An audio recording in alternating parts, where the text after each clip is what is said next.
parte da essência dos valores que temos e da essência daquilo que nós estamos a falar que queremos cumprir perante o povo. A primeira declaração de compromisso, como eu disse, são 4.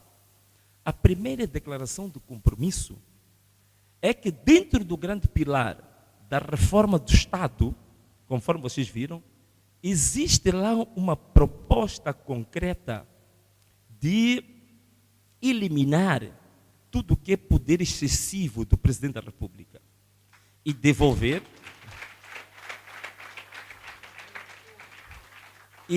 esses poderes excessivos do Presidente da República, devolvê-los para outros órgãos que estão mais ligados a essas áreas. Mas agora, há uma pergunta que vai surgir. Portanto, nós estamos a lançar uma ideia, mas depois como é que tu materializas essa ideia? Como é que tu fazes isso? Aqui está uma declaração de compromisso. O que é que nós queremos fazer? Já que há muita gente que acha que essa ideia pode discordar dela por aí fora, nós queremos fazer uma coisa única. Vencemos as eleições, tomamos posse, nos primeiros 3 meses, um referendo. Todos esses poderes que o Presidente da República tem excessivos, nós queremos que sejam decididos pelo povo. E vamos fazer um referendo, é aquilo que se diz, referendar todos estes poderes do Presidente da República pela população moçambicana.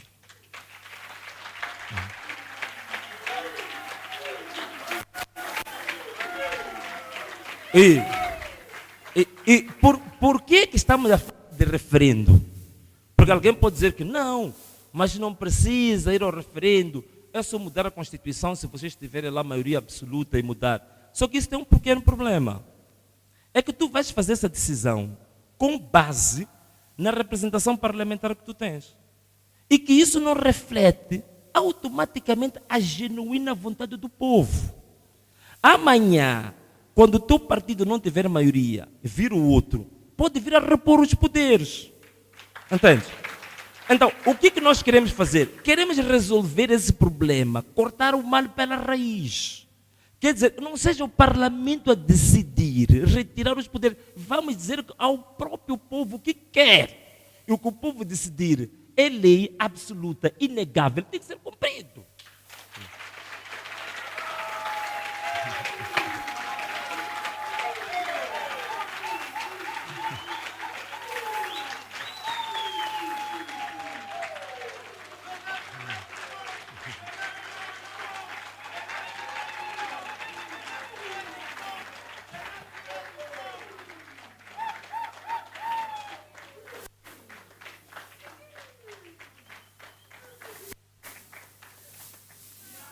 Bom, obrigado pelas palmas, mas não façam isso.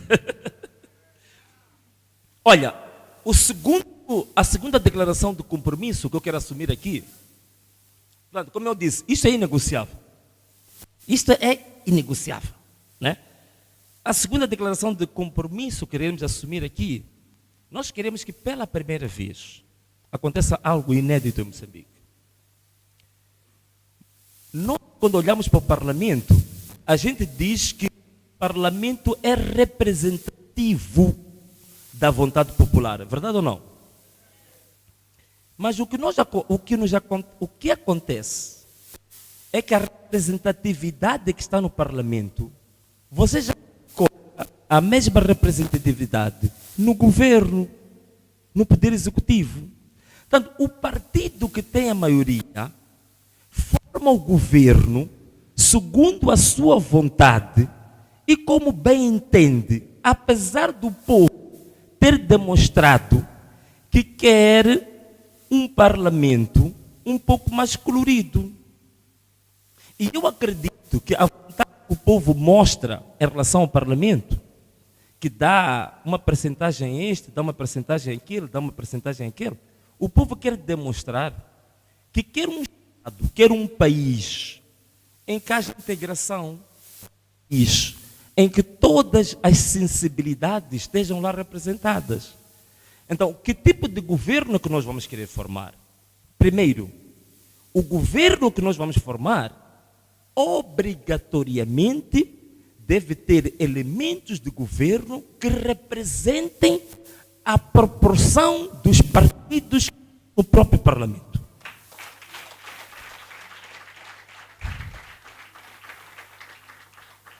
E ainda dizemos mais, não só os partidos que estão no Parlamento estarão representados no governo, como também queremos a sensibilidade das organizações da sociedade civil relevantes, também elementos no próprio governo.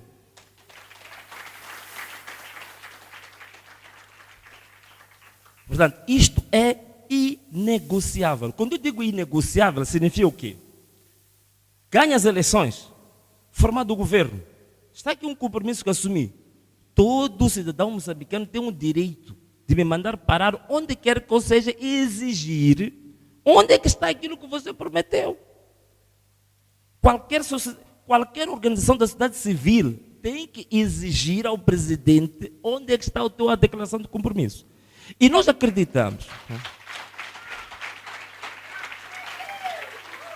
E nós acreditamos que um governo em que tu tens lá CAD, ganhou as eleições, tem elementos da CAD, tem elementos do MDM, tem elementos da RENAMO, tem elementos também, por que não, da própria Frelimo, tem elementos, outras organizações não se chateiam comigo, mas estou a usar como exemplo, elementos de um CDD, de um CIP, do Fórum Mulher. Então, se tu constituis um governo desta maneira, significa que você está a resgatar aqueles valores que nós estamos a falar. Que cada uma das pessoas, aquele que acredita na Frelimo, por saber que há elementos da Frelimo no governo, vai se identificar com esse governo. Aquele que é da RENAMO, por saber que, apesar de todos os problemas que o Venâncio teve com a RENAMO, mas chamou pessoas da RENAMO para o governo, vai se identificar com o governo. A mesma coisa vai acontecer com o MDM, vai acontecer com todas as organizações da sociedade civil, mesmo as que não estão de acordo. Então, o que tu estás a criar? Estás a tocar no outro pilar que o doutor Tibana falou, a tal chamada reconciliação nacional e a paz. Então, tu crias isso.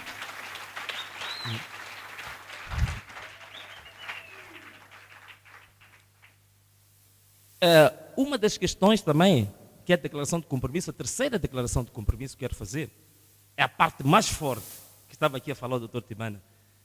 Neste país, só para vocês terem uma ideia, estava aqui a falar-vos do gás do Rovuma, 7 bilhões de dólares que já exportamos, só dos rubis, aqueles concursos que existem aí nos vários países, sobretudo asiáticos, com os rubis, já está aí avaliado em quase 3 ou 4 bilhões de dólares só de rubis. Se falarmos de recursos do mar, já não se fala disso, né? Vale a pena, é imenso, infindável o que é tirado deste país. Mas se nós formos a ver, se formos a falar, por exemplo, só das minas de Moatize, falamos só do que a Sasol explorou em Inhambane, quer dizer, digo-vos uma coisa, se você fizer um somatório de tudo isso que saiu do país, é um orçamento de Moçambique em 300 anos. É verdade. Vamos sentar um dia a fazer as contas. Vamos sentar um dia. Vocês vão ficar assustados com isso. Vão ficar extremamente assustados com isso. Então, se o desenvolvimento não acontece. Então, qual é que é a ideia aqui? Moçambique fez a descentralização política. Eleger o governador, não sei o que coisa, mesmo com todos os problemas que existem, não é? Elege o governador, elege não sei o que, não sei quantos. Foi feita a descentralização administrativa, quer dizer, você tem lá instalações, né, que representam o governo descentralizado. Mas Moçambique ainda não fez a descentralização financeira e fiscal. Então, a nossa declaração de compromisso hoje é a descentralização financeira e fiscal, sobretudo dos rendimentos que vêm dos recursos de cada uma das províncias.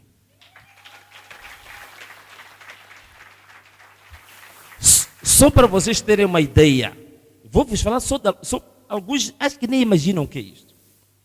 Só da indústria extrativa, não estou a falar de outras áreas. Vou-vos só para terem uma ideia. Tens o imposto sobre a produção. Vai diretamente para o governo central. Tens o IRPC. Diretamente para o governo central. IRPS. Diretamente para o governo central.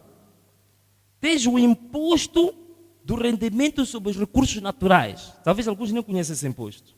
Diretamente para o governo central. Tens taxas. A chamada taxa de superfície. Diretamente para o governo central. Tens os direitos aduaneiros e o IVA. Diretamente para o governo central. Tens a taxa sobre a produção. Que é aqui que fazem um bocadinho. Há uma lei aí que diz que dividendos para as comunidades tiram 2,75, que vocês sabem que o dinheiro lá não chega. Ver este quadro de impostos todos, vem das províncias, tudo a nível central. O nosso compromisso que a fonte primária de retenção na fonte de todos estes impostos é na província, só depois é que uma parte sai para o governo central.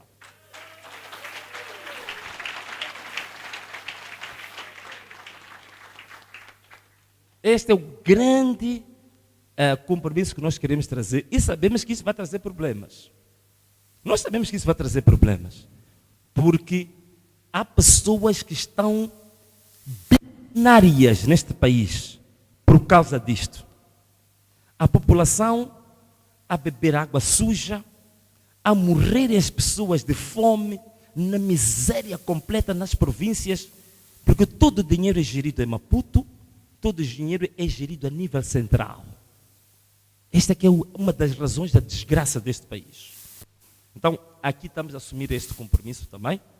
Agora, claro que pode surgir uma pergunta. Mas qual é a percentagem que fica na província? O que nós estamos a fazer aqui é a declaração do compromisso. Logicamente que isto depois tem que ir para uma lei concreta e um regulamento da lei. Logicamente que isso é um trabalho técnico que vai ser feito. Mas temos que partir de um princípio que tem que acontecer retenção na fonte. E que a maior parte desses impostos tem que ficar na província, com base em projetos de desenvolvimento da província e não de Maputo. Isto é extremamente importante. O quarto...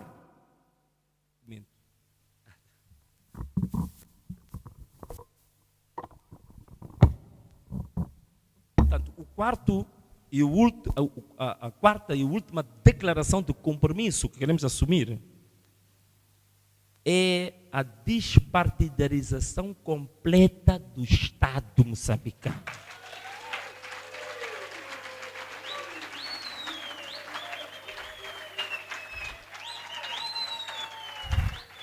Nós, sobre esta matéria, já muito se disse. E esta é uma das razões da humilhação profunda dos moçambicanos. Ainda estava a ler, não sei onde está o meu telefone, estava a ler uma coisa que me deixou muito triste. Num hospital público, eu não sei, dá-me só um tempinho para eu ler, porque se eu falar até pode parecer que estou a reproduzir um filme de Hollywood. Coisas inacreditáveis. Peço só um segundo.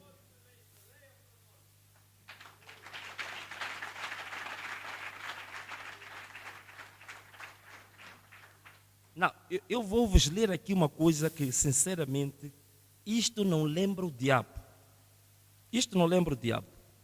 Vejam só, é um hospital público, um hospital de todos nós, que vive dos impostos de todos nós. Vê em cima, veja-se, República de Moçambique. Logo, estamos a falar de Estado. Província do Niassa. Serviço Provincial de Saúde. Hospital Provincial de Lixinga. Tudo público.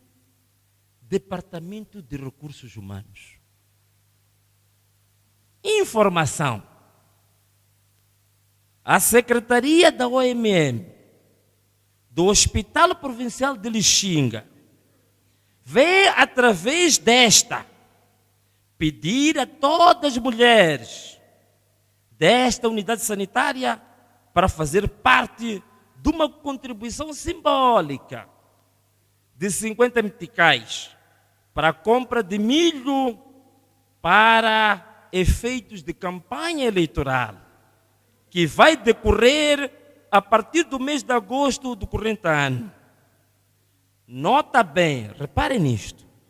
O chefe do setor é responsável pela recolha do valor.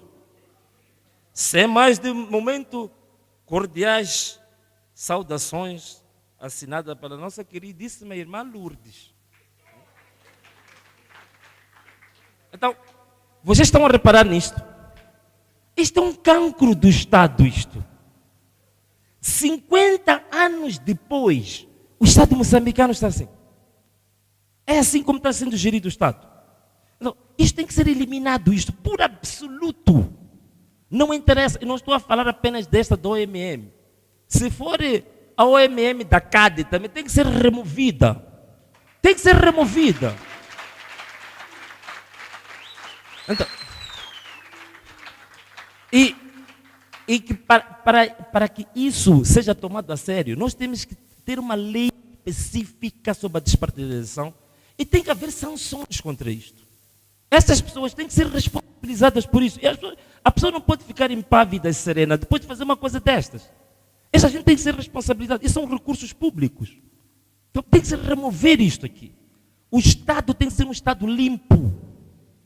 Ali há pessoas que são da Frelimo, há pessoas que são do CAD, há pessoas que são da Renamo, há pessoas que são do PIMO, há pessoas que são do PASUMO, há pessoas que são do PAUMO.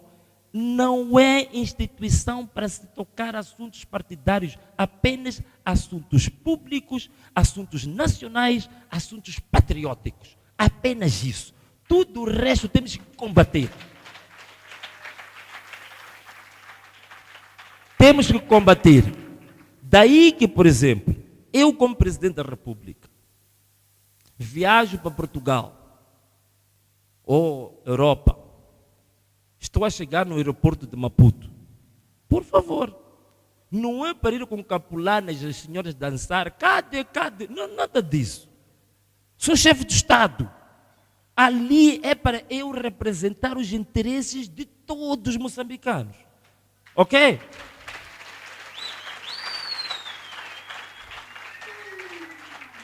Agora, quando for lá o partido, reunião partidária, não tem problema nenhum. Mas não é nas missões de Estado ser recebido com pombo. Mas o que é isto?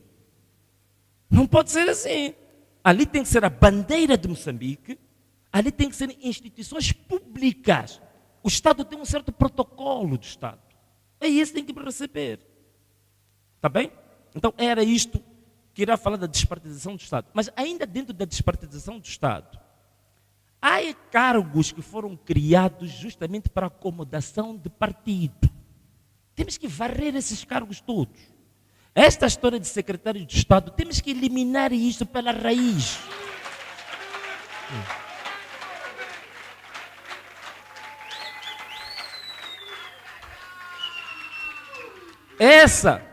Esta coisa de secretário permanente no ministério, um inútil que não tem função nenhuma, tem que ser removido essa coisa de secretário permanente.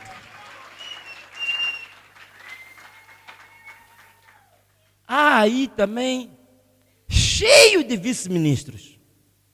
Vice-ministro que fica um ano inteiro, não tem uma única página para mostrar o que fez. Vamos remover todos os vice-ministros, acaba com isso. Vamos instalar para gerir os ministérios, pode haver secretário-geral do ministério, pode haver diretores nacionais, há várias formas. Mas que não precisamos dar esses títulos que muitas das vezes trazem muita coisa consigo. Tem que trazer passaporte diplomático, tem que trazer carro protocolar, carro do campo, carro para a esposa, depois ainda há vice-ministro que até abre gabinete da primeira-dama do vice-ministro. Então temos que eliminar tudo isso, varrer tudo isso dos ministérios. Institutos, há institutos inúteis Que você pergunta, mas olha, ao longo de um ano inteiro, nesse vosso instituto, fizeram o quê? Não consegue dar a mínima explicação. Temos que varrer tudo. E temos organização civil a fazerem trabalho meritório. Eu conheço, por exemplo, uma organização que há 10 anos passa a vida a angariar comida para doentes de HIV e SIDA. Dão banhos, senhoras dão banhos às outras senhoras com feridas, com risco de serem contaminadas e tudo mais. Não há nenhum orçamento do Estado para elas. Estas organizações estão a fazer trabalho no campo, trabalho nas comunidades. Então, eliminamos os vice-ministros e passamos a dar, com um contrato-programa, ajudar essas organizações a ser...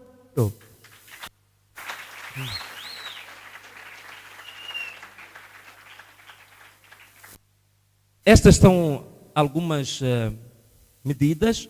Conforme vocês veem, tudo o que eu disse é com os recursos que existem. Estão a perceber?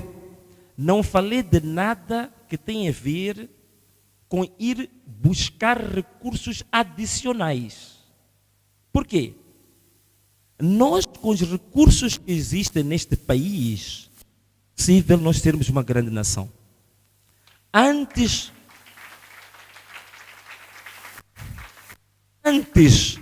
de irmos nos endividar, ou no Oriente, ou no Ocidente, é possível, dentro do nosso próprio país, com os recursos que existem, com uma boa gestão do próprio Estado, os métodos, este Moçambique ser uma das do mundo.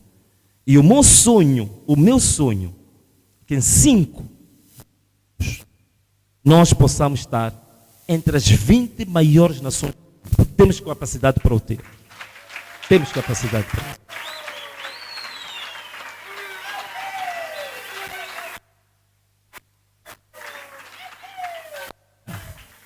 Meus irmãos, este foi o compromisso, foi a declaração de compromisso que eu assumi com o povo moçambicano e estar na situação de ser cobrado. E este vou defender o resto da minha vida. Agora, queria colocar desafios também para vocês e colocar desafios para aqueles que estão nos acompanhar a partir das redes sociais. Eu queria colocar 3 desafios para nós sabermos como é que vamos fazer isto. Para aqueles que são muçulmanos, ou aqueles que são cristãos, ou de outras religiões, todos nós usamos livros muito grandes, não é verdade? E de versículos que às vezes tu precisas de um ano inteiro para ler aquilo. Às vezes passa um ano. Mas a coisa mais difícil, às vezes, é aplicar o ensinamento mais simples. Você lê 2.000 páginas, mas o cerne do ensinamento, que é amar o próximo, você não consegue amar. Todos os dias tens problemas de amar, mas estás a ler 3.000 páginas, 4.000 páginas. Mas a coisa mais simples, perdoar. Alguém te ofendeu, perdoa. Não conseguimos fazer. Então, olha para o nosso país. A gente diz assim, a coisa mais valiosa num país é a vida. O que a gente faz para preservar uma vida? A gente a lei daquilo, a lei da SAD, Constituição, mas preservar uma vida, proteger uma vida, é a coisa que parece mais difícil. A gente diz, por exemplo, sem água não há vida, não é verdade isso? O que a gente está a fazer para garantir que cada moçambicano tenha água? Então aqui queremos colocar um desafio. Desafio das coisas mais simples. Aqueles que fizeram direito, eu não fiz direito, mas eu tive um grande tutor, uma pessoa que me ajudou muito durante muito tempo. Muita gente não sabe, mas um dos meus assessores informais era o falecido professor Gilles Sistak, que ele dava-me lições muito interessantes. Uma das coisas que ele dizia é assim, ele dizia assim, Venâncio, aqui estou vos a dar também um segredo da minha vida. Ele dizia assim, Venâncio, você não fez direito, mas há uma coisa que você pode fazer e que as pessoas até podem pensar que você tem um PhD em direito. Como assim, professor? Diz simples. Você tem que ter o hábito de sistematicamente ir ler os dos mais básicos de uma. Porque o que acontece? Esse microfone parece estar com problemas, né? Quando a pessoa está formada numa certa área, chega uma altura que já não presta atenção aos conceitos mais básicos. Estão a perceber?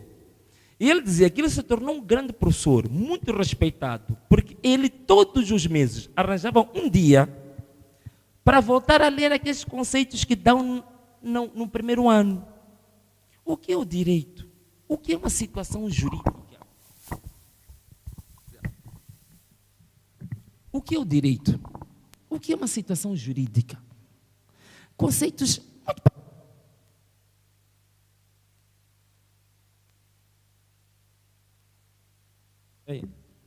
Ok? Então ele dizia que, apesar de ele ser um professor catedrático,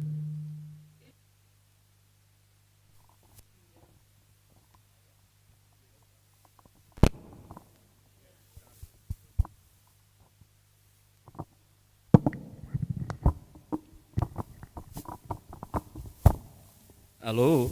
Então ele dizia que todos os meses ele arranjava um dia para ler os conceitos básicos. E aquilo dava uma robustez no seu conhecimento. Estou a falar disso porque, se nós não revirmos todos os dias o que é básico para um ser humano, nós vamos perder o sentido da humanidade.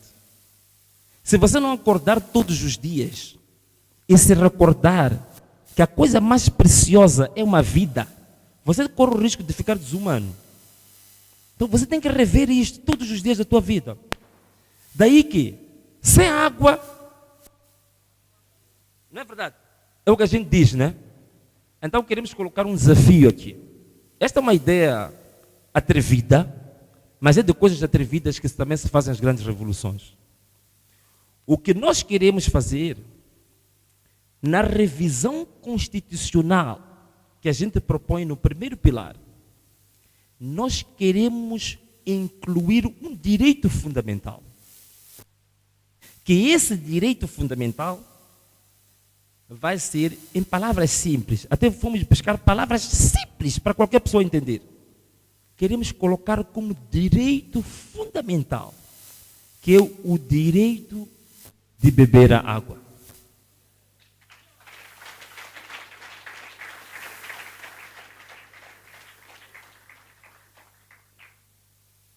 Este direito de beber água. Não é possível. Há crianças que morrem por causa de desidratação. Mas nós ainda estamos a discutir o fundo soberano. E nós estamos a dizer que quase 70%, 80% do orçamento do Estado está a ir para mordomias, regalias, carros, gastos a nível central, quando há crianças a perder vida por desidratação. Logo, são orçamentos desumanos. Você perdeu o sentido de humanidade. A coisa mais básica, que é a vida, e a gente diz que sem água não há vida, você não garante nada para ver água. E depois diz que quer ser governante daquele que está a morrer por falta de água. Então nós queremos que a Constituição da República introduza-se um direito fundamental, que é o direito de beber água. O que isto vai... O que é que isto vai criar? Isto... Aí está. O que isto vai criar? Este direito de beber água, implicações diretas. É por isso que, para além de estar na Constituição da República, nós vamos ter que criar uma lei específica que garanta o direito de beber água. Uma das coisas que a gente quer colocar lá, atenção uma coisa, todas as medidas que eu falei até agora não exigem ir buscar dinheiro no Banco Mundial nem no FMI, nem inventar dinheiro que não existe. É só reorganização da sociedade. Uma das coisas...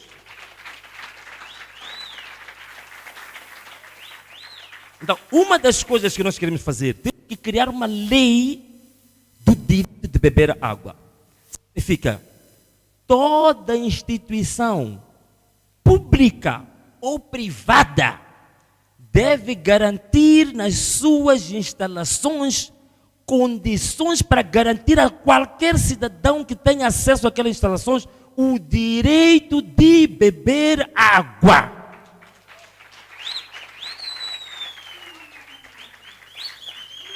Significa, sabes, alguém pode dizer que, mas isso aí parece um pouco de loucura.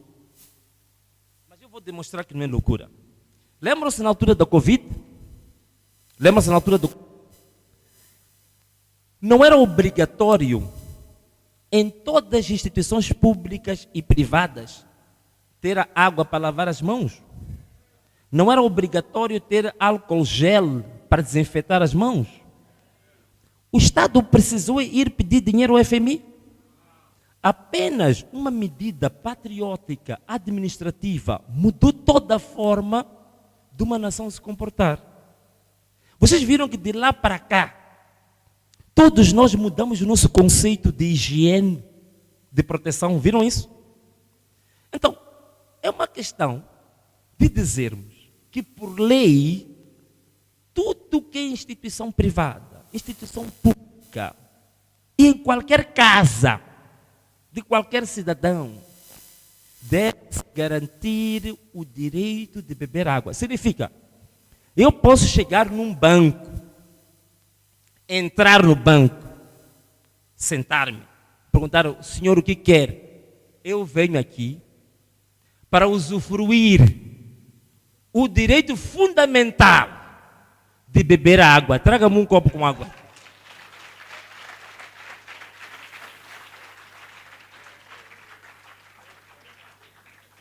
Pode parecer loucura, mas vocês não vão imaginar como é que uma nação inteira pode mudar o seu sentido de humanismo por causa de uma medida. Porque há muitas casas em que estamos a lavar a viatura com água que já passou pelo centro de tratamento.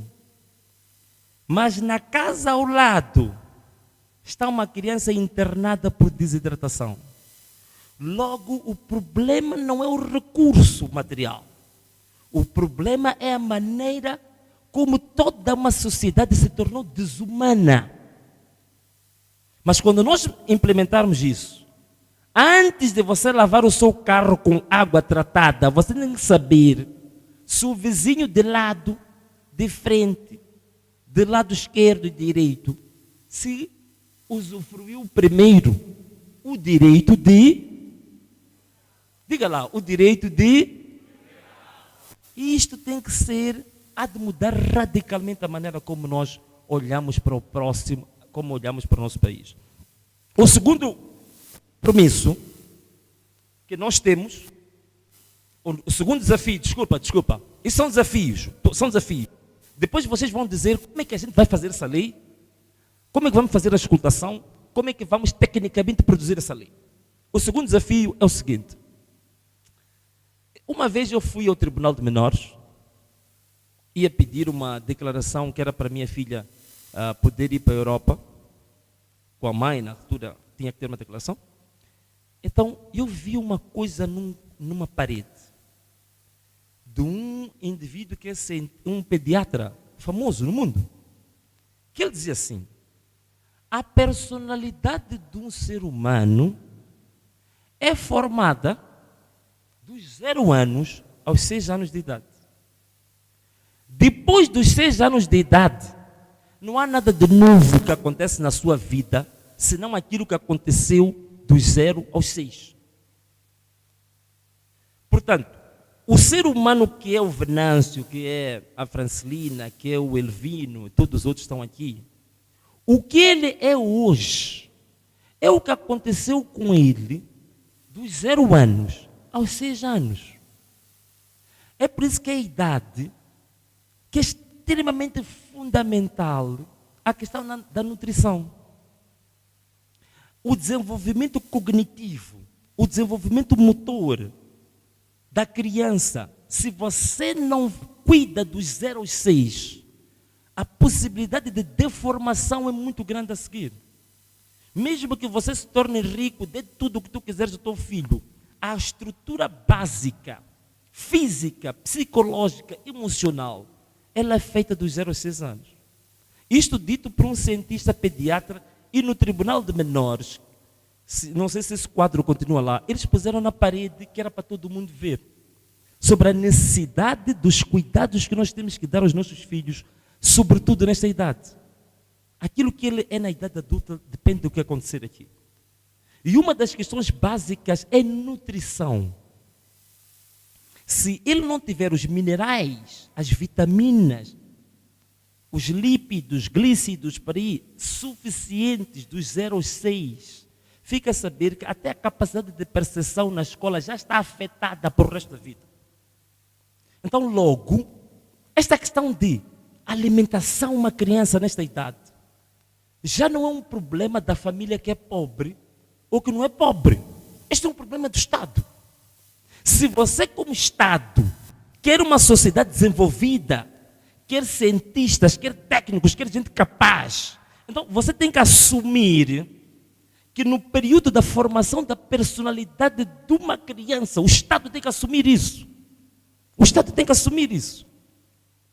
Não o que a gente anda a fazer hoje, andar a pensar que temos que investir no direito da criança descobrir que também pode ser gay, ou pode ser homossexual, ou pode ser não sei o quê. Quer dizer, não tenho nada, nem só a condenar as pessoas que fazem isso. Mas para uma criança, atenção uma coisa, para uma criança, eu acho que mais do que educação sexual, a criança tem os 6 anos de idade, essa criança precisa de uma educação nutricional, proteção, garantir que ela se alimenta devidamente para se constituir como uma pessoa amanhã. Nós estamos em coisa. Está-se a exigir que uma criança de 6 anos, de 5 anos, se descubra sexualmente.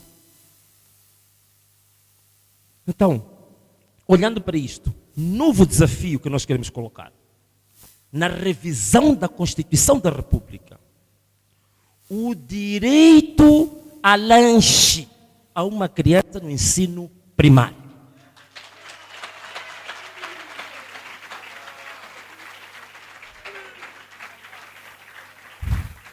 E temos que criar uma lei nacional que coloque essa obrigatoriedade. Tudo que é empresa privada, instituições públicas, tudo que é moçambicano deve saber que isso é um dever que ele tem, de garantir ao seu vizinho, de garantir à criança da sua escola. Um pai não pode ficar satisfeito de saber que na escola da sua filha, ele sempre chega com uma grande marmita. A filha come, exibe, que tem um pai rico, que é deputado, que é não sei o quê. E o filho ali do lado do vizinho, a morrer de fome, ao lado dela. Isto é desumano. Então, ninguém de nós tem que ficar satisfeito por causa disso. Então, temos que pôr isto na Constituição, fazer uma lei. Você tem capacidade. O Estado te colocou como deputado. Na turma da sua filha, são 20 estudantes. Então leva 20 arrufadas quando for para a escola lá.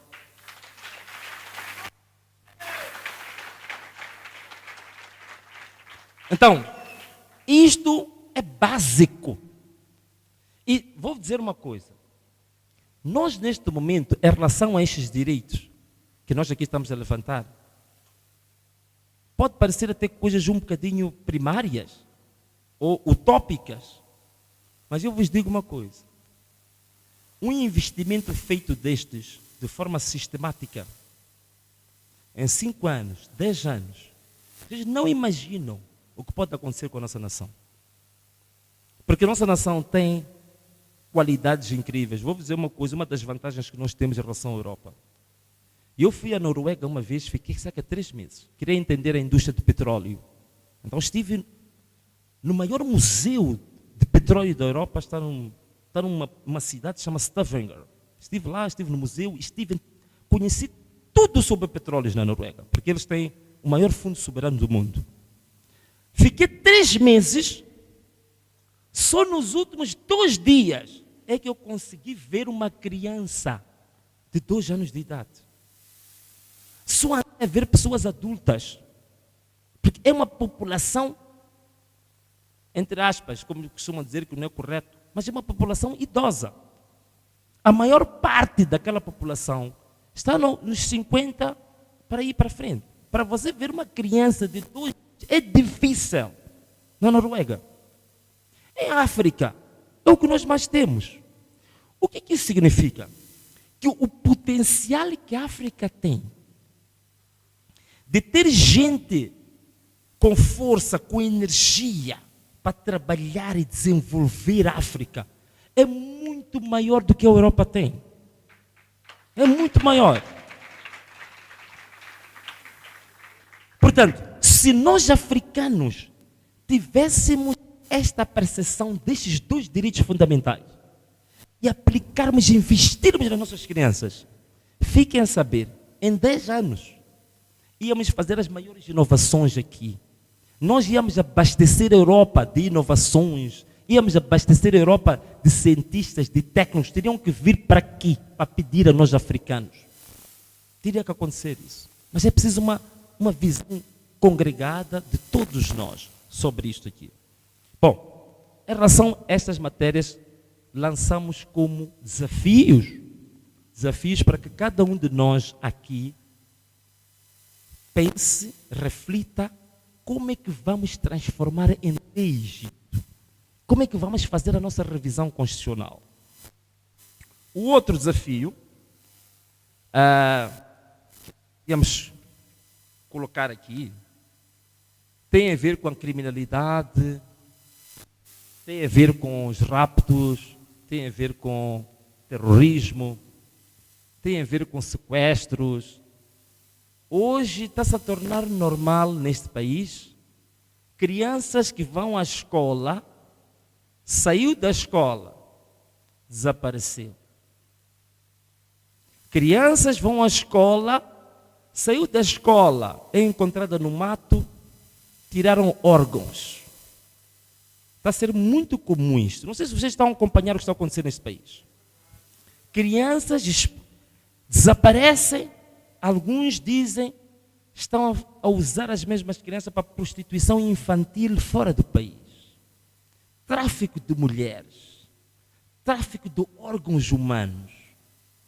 Este fenômeno gravíssimo aqui, raptos, 12 anos consecutivos. Este é um fenômeno que eu estudei muito, este fenômeno. Estudei muito o fenômeno dos raptos. 12 anos. Raptos sequenciados.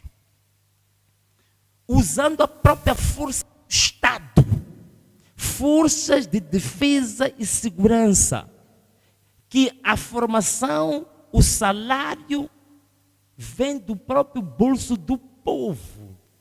Vem dos impostos destes empresários que estão a ser sequestrados. Tem que pagar impostos para que a polícia tenha salário, para que a polícia tenha combustível, para que a polícia tenha quartéis.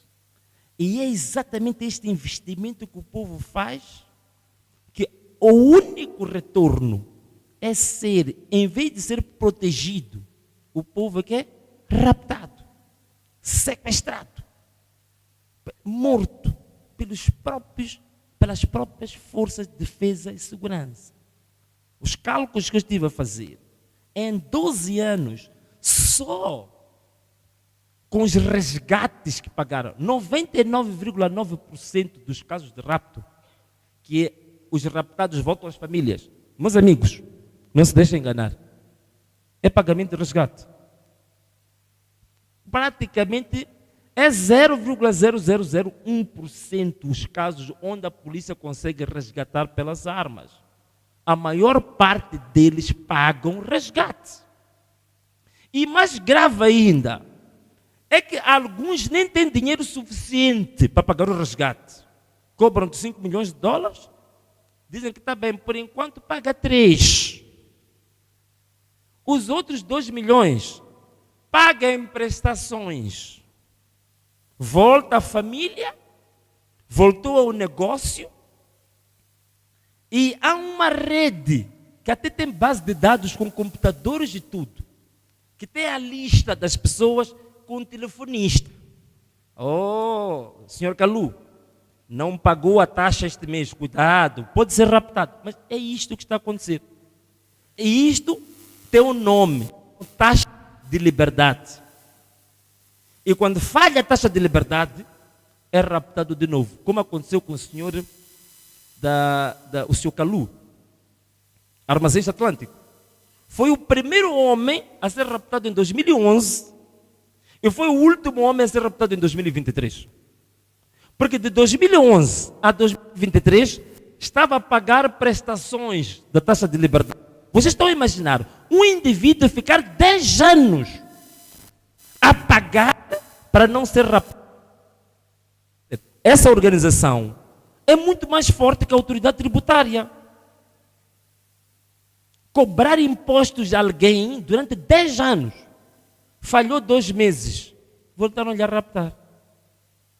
Então, meus amigos, eu acho que isto já não é um assunto para a gente andar em debates.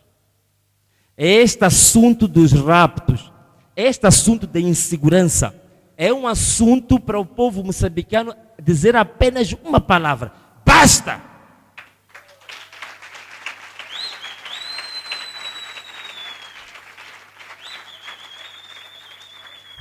O problema que está a acontecer com os moçambicanos é que o que está a acontecer em Cabo Delgado, para nós, o problema é de quem nasceu em Cabo Delgado. O que está a acontecer com os raptos é um problema da comunidade de origem asiática que tem dinheiro.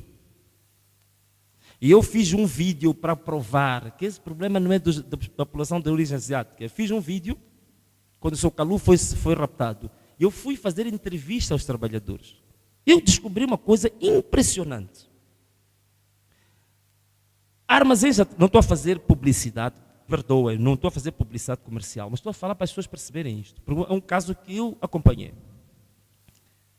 Só naquele caso, são 200 famílias que dependem daquela empresa desde 1983.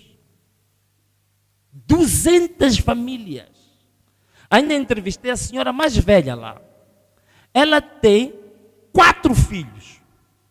Todos eles licenciados, formados com o salário que ela recebeu naquela empresa. Casados e tudo hoje. Então, quando fiz aquele vídeo, as pessoas começaram a perceber que isto aqui não é o problema dos empresários de origem asiática. Isto tem implicações sociais muito grandes e muito profundas. Então, é importante que a gente perceba que esta história de crime, esta história de terrorismo que está a acontecer, estes raptos sequenciados, é o nosso próprio Estado que está a promover isto. Se nós nos unirmos todos nós aqui e dizermos basta, isto vai ter que parar. Isto vai ter que parar isto. Olha, eu vou vos dar um exemplo, parece exemplo de rebeldia, mas vou vos dar esse exemplo. Quando eu fui para Tete, quando nós fomos a Tete, acho que muita gente acompanhou, que o município de Tete, quando nós fomos ao bairro Matundo, o município de Tete andou a pôr saibro nas ruas, né? Bloquear as ruas que era para nós não entrarmos para o campo, onde tínhamos o comício. Nós entramos para o campo. Estavam lá mais ou menos 15 mil pessoas que iam lá para ouvir o meu discurso. Quando chegou a altura de sair, eles foram reforçar o saibro para que os carros não saíssem, porque eles começaram a imaginar, 15 mil pessoas começaram a marchar com Venâncio, vai ser um escândalo. Então, meteram um saibro para não sair nenhum carro. Mas a população foi-nos indicando caminhos alternativos, onde eles não tinham colocado o saibro. Aquela população toda saiu. E nós dissemos, agora, vamos para a estrada, para eles verem que, de fato, vamos marchar a qualquer preço. Quando chegamos na estrada, junto ao Shoprite, estavam um batalhão, parece que iam fazer assalto a um quartel. carros da polícia montados com armas, com tudo, fecharam a estrada a dizer que vocês não vão entrar na estrada. Eu estava nessa altura com o MC Trufafá, estávamos ali em cima.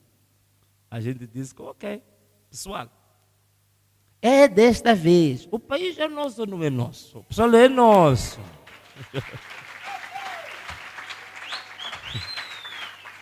Então dizemos, se o país é nosso, nós vamos atravessar isto. Toca para frente, motorista, acelera aí. O pessoal todo veio à frente. O comandante da polícia veio para frente da população, abriu as mãos. Quer dizer, foi atirado, parecia um saco plástico vazio para o lado. Bom, estou a dar esse exemplo. Não estou a dizer, nem estou a incentivar as pessoas à violência.